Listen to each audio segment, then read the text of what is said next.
Hello guys, आप देख रहे हैं स्वास्थ्य बायोलॉजी क्लासेस और मैं हूं अमरजीत। और आज आप मेरे साथ जिस टॉपिक के बारे में स्टडी करने वाले हैं उस टॉपिक का नाम है डेवलपमेंट ऑफ मेल गैमेटोफाइट यानी नर युग्मकोद विधि का निर्माण। ठीक, तो बहुत ही प्यारा सा टॉपिक है जो आया कहाँ से है।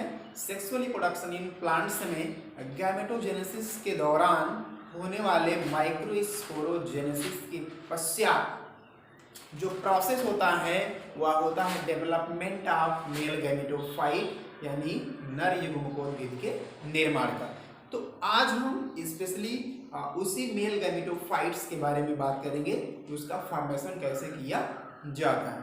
ठीक, तो डेवलपमेंट ऑफ मेल गैमेटोफाइट पढ़ने से पहले हमको थोड़ा सा जानना है कि जो मेल गैमेट्स होते हैं वह फार्म्ड कहाँ होते हैं और उनके फार्म्ड होने के प्रोसेस को क्या क्या कहते हैं।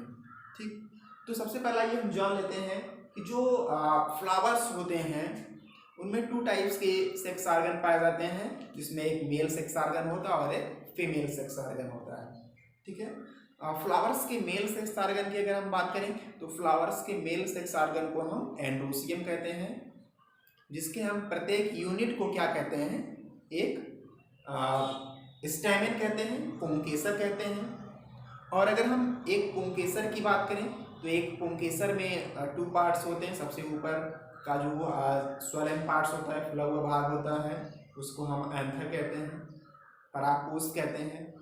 और नीचे कुछ धागे आकार की संरचना होती है जिसको हम फिलामेंट्स बोलते हैं।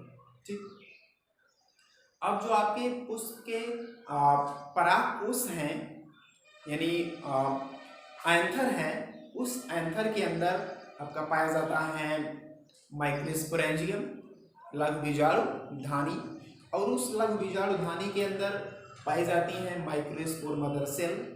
माइक्रोस्पोर मदर सेल में मियोसिस सेल डिवीजन होता है, जिसके पश्चात कुछ हैप्लॉइड कंडीशन में गैमेट्स का फॉर्मेशन किया जाता है, स्पोर्स बनते हैं। उसी को हम क्या कहते हैं, माइक्रो स्पोर कहते हैं, और उनके बनने के प्रोसेस को हम माइक्रोस्पोरोजेनेसिस कहते हैं। ठीक, तो माइक्रोस्पोरोजेनेसिस क्या है? The process of formation of microspore from the microspore mother cell. ठीक, तो माइक्रोस्पोर मदर सेल जो होती हैं वे मियोसिस सेल डिवीजन करती हैं और माइक्रोस्पोर्स का फॉर्मेशन करती, कहाँ? Inside the microsporangium. ठीक, अब माइक्रोस्पोरेंजियम के दौरान माइक्रोस्पोरेंजियम में जब माइक्रोस्पोरोजेनेसिस होता है तो उसमें जो माइक्रोस्पोर बनते हैं वह ऐसे दिखाई पड़ते हैं। इसके बारे में मैंने अपने पिछले वीडियो में भी आपको विस्तृत रूप से बताया है कि माइक्रोस्पोरोजेनेसिस क्या है और माइक्रोस्पोरोजेनेसिस में जो माइक्रोस्पोर बनते हैं वह दिखाई कैसे पड़ते हैं और उनमें कौन कौन सी संरचनाएं पाई जाती हैं। तो एक बार हम फिर से देख लेते हैं। यह एक माइक्रोस्पोर है, ठीक, जो माइक्रोस्पोरोजेनेसिस से बना है, और एक माइक्रोस्पोर में ये सारी संरचनाएं पाई जाती हैं। माइक्रोस्पोर के सबसे आउटर लेयर को हम इक्जाइन बोलते हैं।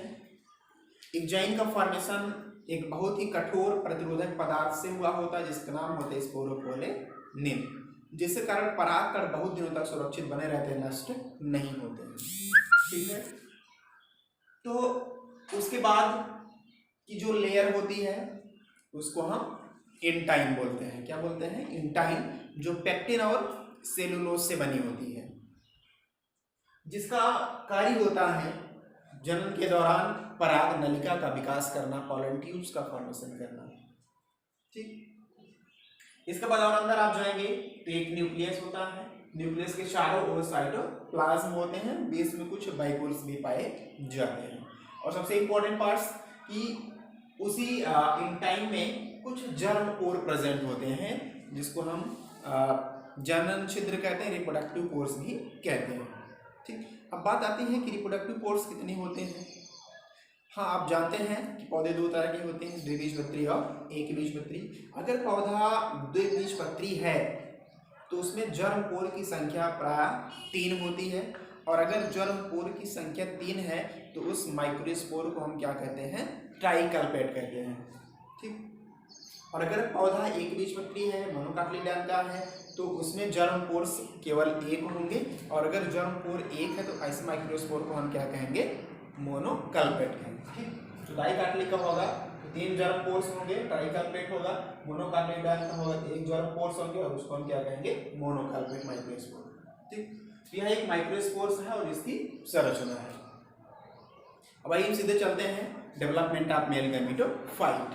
ठीक, तो जैसा अभी आपने देखा कि यह एक माइक्रोस्पोर की संरचना है और इसमें ये निम्नलिखित संरचनाएं हैं। ठीक, अब क्या होता है, जो यहाँ आप न्यूक्लियस देख रहे हैं, जब डेवलपमेंट ऑफ मेल गैमेटोफाइट का प्रोसेस होता है, यह जो न्यूक्लियस होता है या माइटोसिस डिवीजन करता है, समसूत्री विभाजन करता है और 2 केंद्रकों का निर्माण कर लेता है। ठीक, जिसमें से एक केंद्रक कोशिका द्रव्य में ही पड़ा रहता है, और जो केंद्रक कोशिका द्रव्य में ही पड़ा रहता है उसको हम क्या कहते हैं, वेजिटेटिव सेल्स कहते हैं, उसको हम कायिक कोशिका कहते हैं।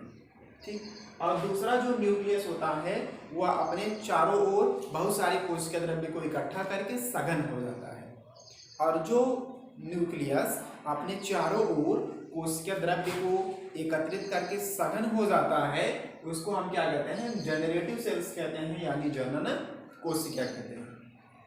ठीक, तो इस तरह से एक केंद्रक से 2 केंद्रक बने। कैसे बने, समसूत्री विभाजन के दौरान बने। क्या नाम है उनका, पहला नाम है, पहले का जो केंद्रक है वह वेजिटेटिव न्यूक्लियस है, दूसरा जो है आपका जेनरेटिव न्यूक्लियस है या जनन केंद्रक है। तो इस तरह से जो वेजिटेटिव न्यूक्लियस है उससे वेजिटेटिव सेल्स का फॉर्मेशन होता है, और जो जो आपका जनरेटिव न्यूक्लियस होता था उसके द्वारा क्या बनता है, जनरेटिव सेल्स बनती हैं, जनन कोशिकाएं बनती हैं, और कुछ वैक्यूल्स पहले से ही प्रेजेंट होते हैं इसमें। तो इतना प्रोसेस हो गया। एक न्यूक्लियस से कितना न्यूक्लियस बना, 2, एक इधर है और एक इधर है। पहले न्यूक्लियस को हम वेजिटेटिव सेल्स कहते हैं, कोशिका द्रव्य में ही पड़ा रहता है। दूसरे को हम क्या कहते हैं, जनरेटिव सेल्स कहते हैं, जिसके चारों तरफ एक सघन कोशिका द्रव्य लगा होता है। ठीक, अभी क्या होगा, या नेक्स्ट प्रोसेस में प्रवेश करेंगे तो क्या होगा कि जो आपका वेजिटेटिव सेल्स है या धीरे धीरे खिसकते खिसकते कहाँ आता है, जर्म पोर की तरफ आता है। कहाँ आता है, जर्म पोर की तरफ आता है, जनन छिद्र की तरफ आता है। फिर क्या होता है, ये खिसकते खिसकते जब जनन छिद्र की तरफ आता है तो जो एंथर है, जहां मैंने भी बताया कि माइक्रोस्पोर्स का फॉर्मेशन होता है, वह एंथर ब्लास्ट हो जाता है, फट जाता है। जब एंथर ब्लास्ट हो जाता है तो फट जाता है तो माइक्रोस्पोर्स बाहर निकल जाते हैं। ठीक, और जब माइक्रोस्पोर्स बाहर निकलते हैं वह द्विकेंद्रीय यानी द्विकेंद्रीय और द्विकोशिकीय अवस्था में पाए जाते हैं। इसमें 2 केंद्रक है और 2 कोशिका, एक कोशिका इधर होगी, एक कोशिका इधर होगी। ठीक, अब क्या होगा, इनका पॉलिनेशन होगा, परागण होगा। परागण में क्या होता है, परागण में आपका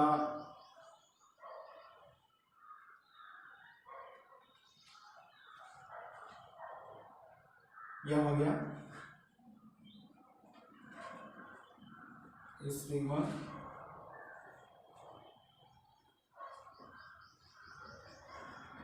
स्टाइल, और यह हो गया ओवरी।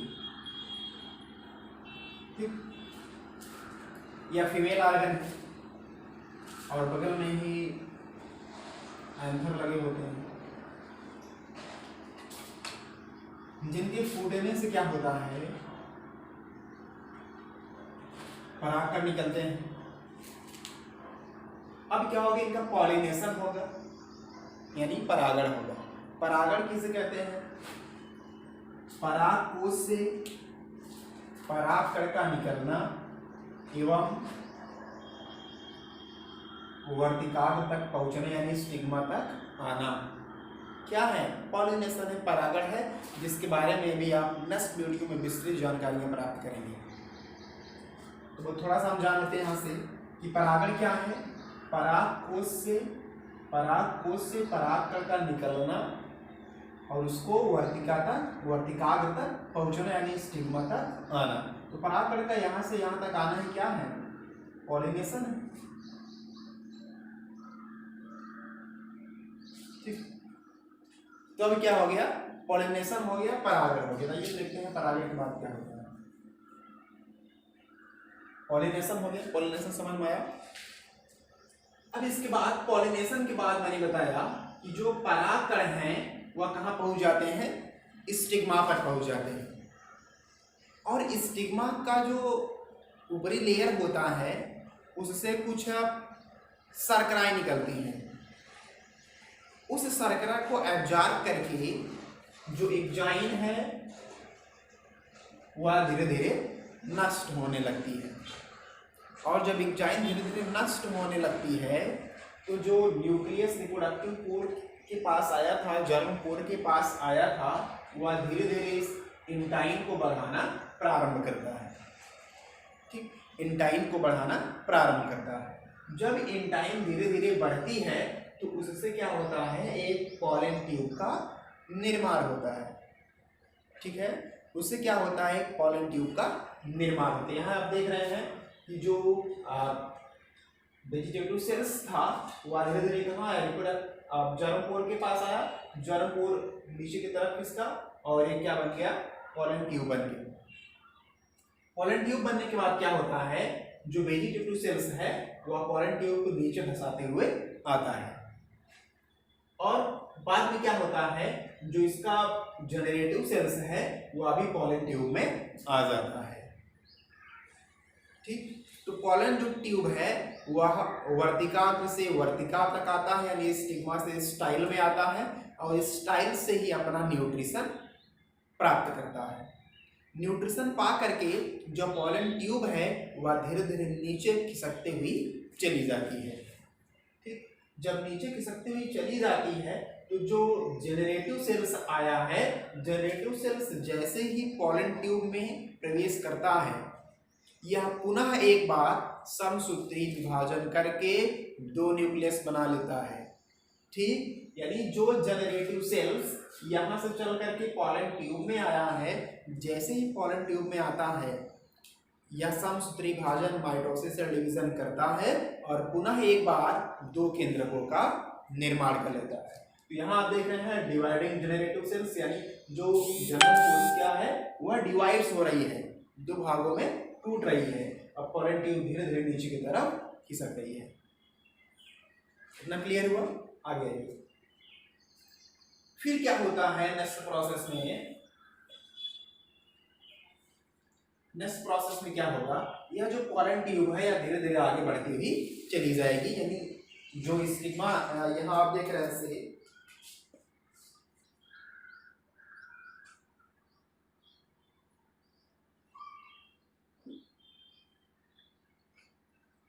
सबसे पहले तो जो परागकण है वह यहाँ आ गया है। अब यहाँ से क्या हो रहा है, इसमें पॉलन ट्यूब का विकास हो रहा है जो धीरे धीरे नीचे खिसकती हुई चली जाती है। जब धीरे धीरे नीचे खिसकती हुई चली जाती है तो जो तीनों न्यूक्लियस हैं वह इसमें धीरे धीरे खिसकने लगते हैं। ठीक, अब जो न्यूक्लियस